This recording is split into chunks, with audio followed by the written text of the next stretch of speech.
Hello everyone. In the past couple of days, I've been really enjoying doing card readings from my bed or from somewhere where I'm really comfortable.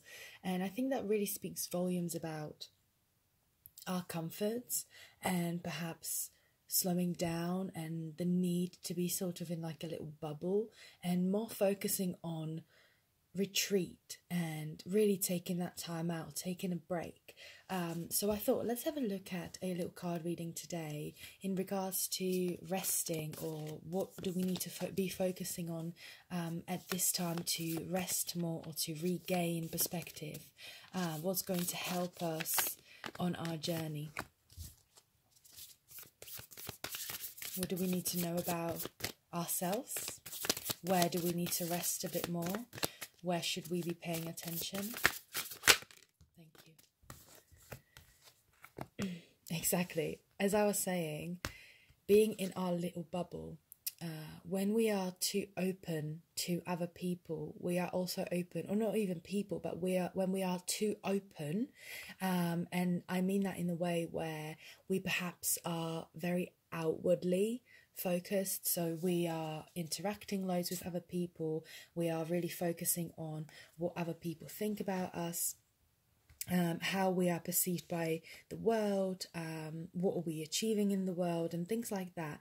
We are perhaps missing really important signs from ourselves, from our body, from our spirit, from our soul, from the energies around us. So it's very clear here that we need to be, quite literally, if I turn this card over you can see it, in our little bubble. We need to be closing ourselves in our little bubble, and that doesn't necessarily mean cutting ourselves off from the world, but it does mean paying more attention to ourselves. What do we need right here, right now?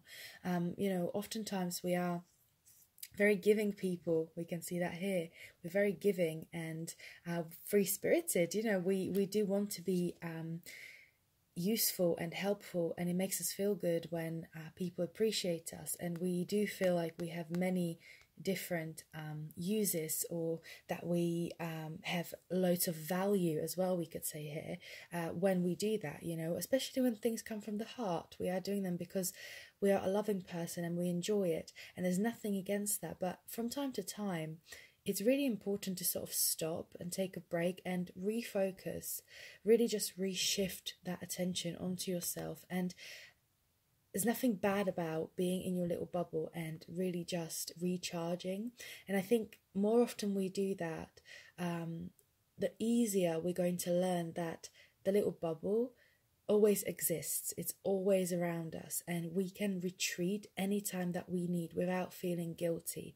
So just pay attention to your body right now, specifically your physical self, because we've just had the new moon, and the new moon is new chapters, new beginnings. In actual fact, let's have a look at the new moon in relation to the Seven of Wands here. New moon in relation to the Seven of Wands before we start speaking about the second card. Exactly. The Sun, ultimate happiness, and life force. Life force. The Sun is all about what ignites you, what makes you, I don't want to say what makes you feel like living, but yes, in a way, what's something that's really sort of making you like, wow, this is my life, like this is amazing. But at the same time, you do sometimes have to make that decision, because this is the lovers card. Of course, it points out love and focuses on relationships, but it also talks about, in traditional tarot, about choices, having to make a choice. Perhaps here, having to put yourself first. So just make sure that maybe you're paying attention to this during this new moon, because it's very clearly depicted here by these three cards that it's something that we need to be focusing on. The second card that we have here is the Five of Swords, which can be talking about very disruptive thought patterns, and I think paradigms that we have been carrying on. Paradigm is like a thought process or a mindset that we've adopted and that we've been believing in and that we have been living our lives through. So in this new moon, I'm relating it now to the new moon because obviously something is happening here.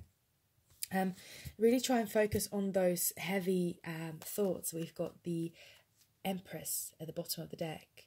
So yes, these heavy thoughts can block you from receiving downloads and very important messages about your life and the next steps and connections. Number 2 is all about connections, even romantic connections. The moon, Pisces, manifesting. So having, these troubling thoughts because we're perhaps not paying attention to ourselves and what we need right here, right now. We are not putting ourselves first, and therefore we are not able to be fully creative and living life to the fullest, is preventing us ultimately from receiving all the really important downloads and knowledge on how to next proceed. Because oftentimes the one question that people ask, either me in personal readings or even myself, is what is the next step? Like, where is my journey taking me? What am I going to do next? Like, what is required of me? And if we are having these thoughts that are overtaking the space where we need to be having that clear energy, the openness and the receiving vibration, where we then can manifest our wishes and live our best life, it's not possible. You can't be on a vibration of worry and not feeling valued and having low self-esteem and then expecting that you're going to live the life of your dreams. It doesn't work like that. It has to be on the same level. The vibrations have to match for that to happen, for the manifestation to come true. So this new moon, or in this reading, it's suggested that you really start putting yourself first. Start thinking of the ways that you can put yourself in a little bubble. So here we could talk about retreat. We could talk about even like a weekend in your home, like in bed, just like relaxing, or changing your diet up a little bit. Loads of people do like a detox diet. Maybe that's something that you want to do because you feel like that's going to help your metabolism, or you want to drink more tea, you want to switch from coffee to tea. It's those little steps. It doesn't have to be anything like harrowing and a massive step that's just going to be like, wow, I can't manage this possibly.